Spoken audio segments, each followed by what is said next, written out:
In this tutorial, we will show you how to design and simulate your first grid-connected project. We will continue to build on this project in other tutorials. Here, we will start with a fresh project and set the orientation and system parameters. This is the project description PDF for our project.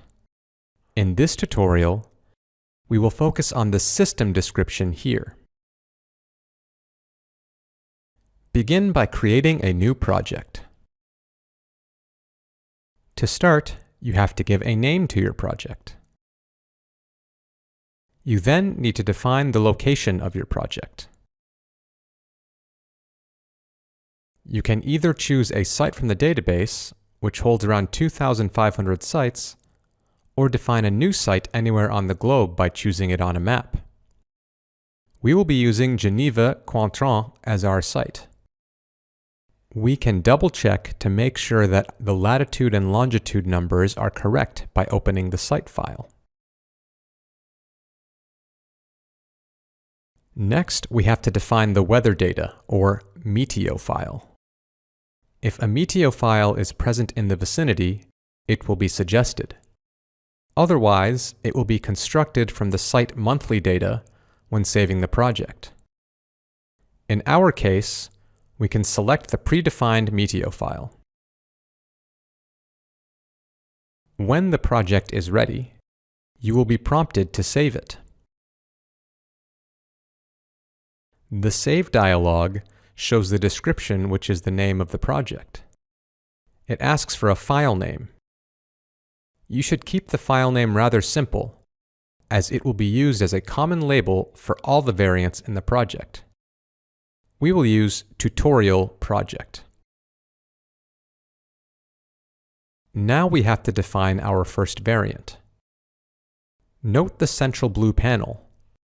It will tell you any required next steps before you can run a simulation. Notice that with a new variant, there are two buttons marked in red: Orientation and System.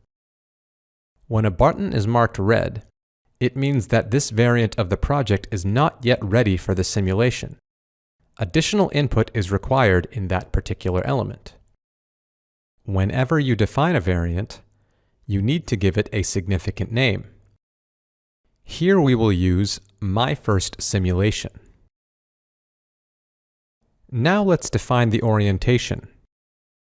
On our project sheet, the roof has an angle of 25 degrees, and the panels are oriented 20 degrees west of south. So we will set the plane tilt angle to 25 degrees and the azimuth angle to 20 degrees. In PVSYST, the azimuth is defined as follows. 0 degrees points towards the equator. Therefore, in the northern hemisphere, 0 degrees is south, and in the southern hemisphere, 0 degrees is north. In all cases, 90 degrees is defined as directly west, and negative 90 degrees is defined as directly east. In this way, the solar position always goes from a low azimuth towards a higher azimuth throughout the day. Click OK to lock in these values.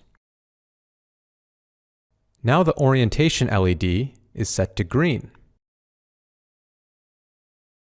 Next, we need to define the system.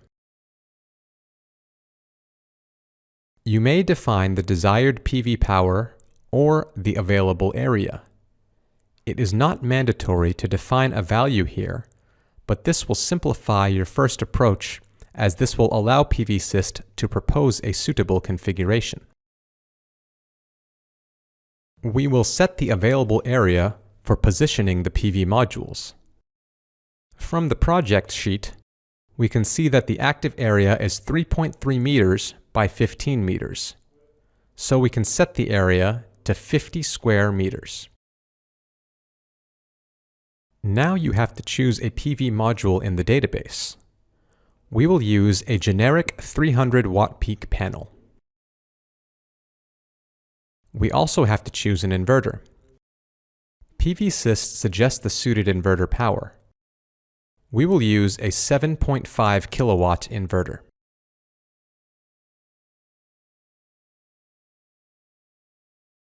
Now PVsyst suggests a complete configuration for the system. In our case, this includes one inverter with 2 strings of 15 modules in series. Pay attention to the message in the blue dialog box. If you get a red error message, there is a mistake and you have to correct the error. You cannot perform the simulation. If there is an orange message, this is a warning. The definition is acceptable, but not optimal. Since we have properly sized our system, there are no error messages. PVsyst is ready to perform the simulation. We click on the Run Simulation button, and the simulation runs immediately.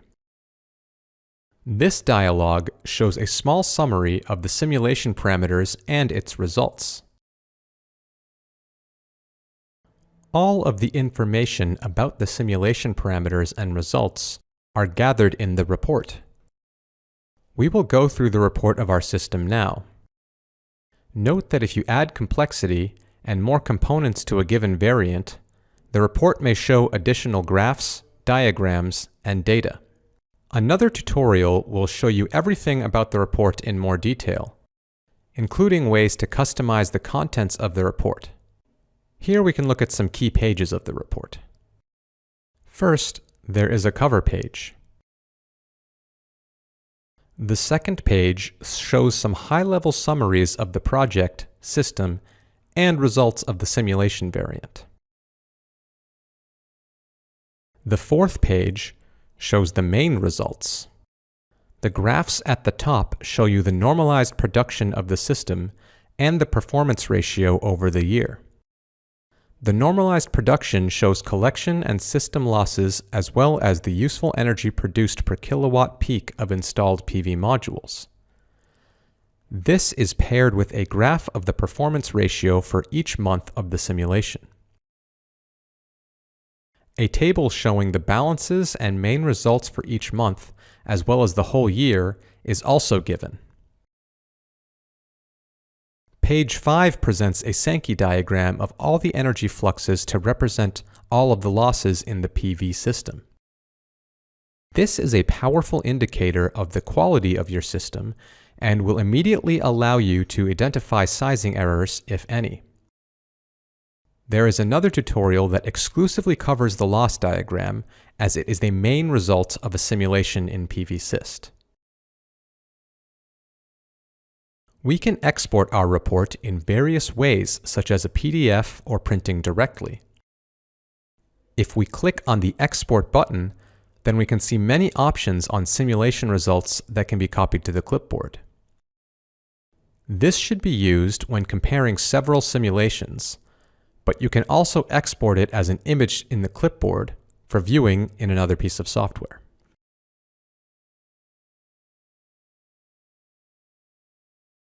You are advised to save your variants in order to develop your project step by step. For further uses of your project, you should give a significant description to each variant. Once you are on the Save dialog screen, you can click on Save to overwrite your current variant, or Save as New to create a new variant.